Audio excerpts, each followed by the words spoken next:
Bonsoir. Mes moyens de communication sont piratés. Donc, alors, hop.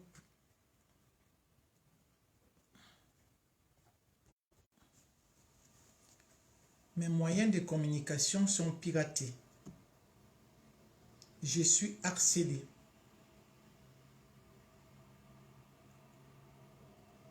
Une façon de me faire disparaître, d'abord sur les réseaux sociaux, avant de me tuer, je pense. Pourquoi? Pour le livre de Mamadou Mota. Pour le livre de Mamadou Mota, je veux comprendre pourquoi ce livre cause autant de problèmes.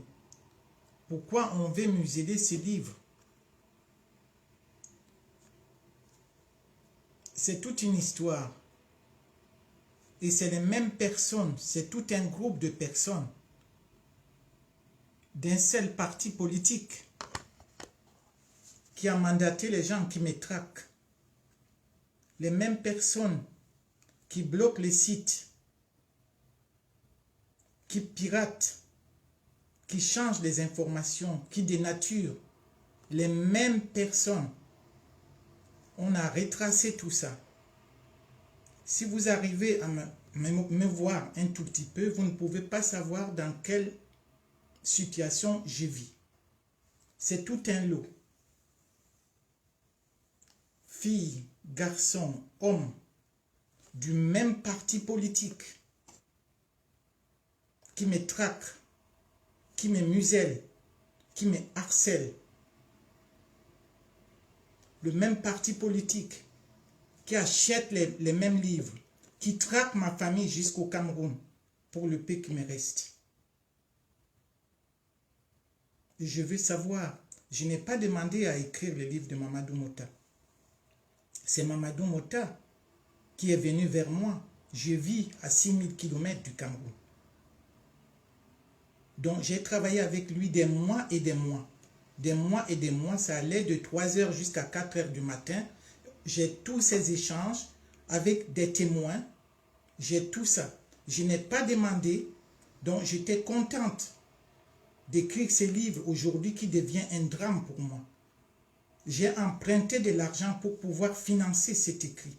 Je n'ai pas écrit pour l'argent, mais pour que ce livre voie le jour, je n'ai pas mesuré mon énergie, mes petits moyens financiers pour accompagner un fils.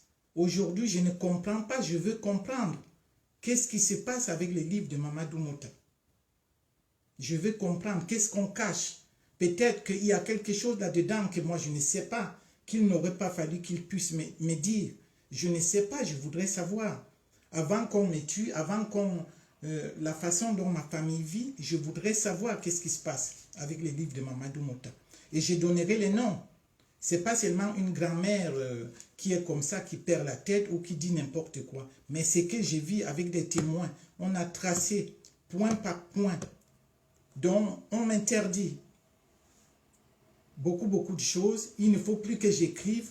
On en prend à ma liberté, on en prend à ma famille, on en prend à mon intégrité, on en prend à mes écrits. Je veux savoir qu'est-ce qui se passe avec les livres de Mamadou Mota. Tout a commencé avec un libraire camerounais qui a voulu, soi-disant, commander les livres ici. Tout a commencé alors que c'est tout un circuit, c'est tout un cercle que je donnerai les noms tels que moi je le vis. Et une personne mandatée pour prendre tous les livres, les stocker. Eux-mêmes, ils savent ce qu'ils font. Moi, je ne suis dans aucun parti politique. Je vis loin du Cameroun depuis plus de 50 ans. Je ne suis ni du MRC, ni aucun parti. Donc, je suis du parti de la vérité. Mais ce qui se passe avec les livres de Mamadou Mota, c'est que je vis depuis le 29 avril.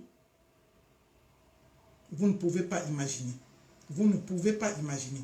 Mais maintenant, il s'agit quand même de ma vie, de ma famille.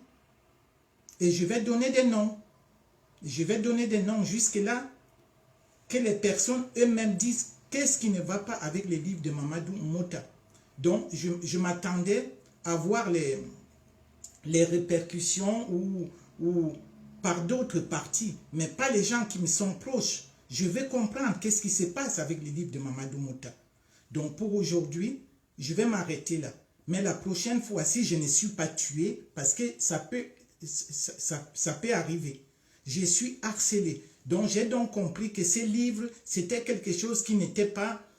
je m'en faisais une joie. Mais je vous dirais que ces livres, finalement, ce n'était pas quelque chose de simple. C'était quelque chose de prémédité.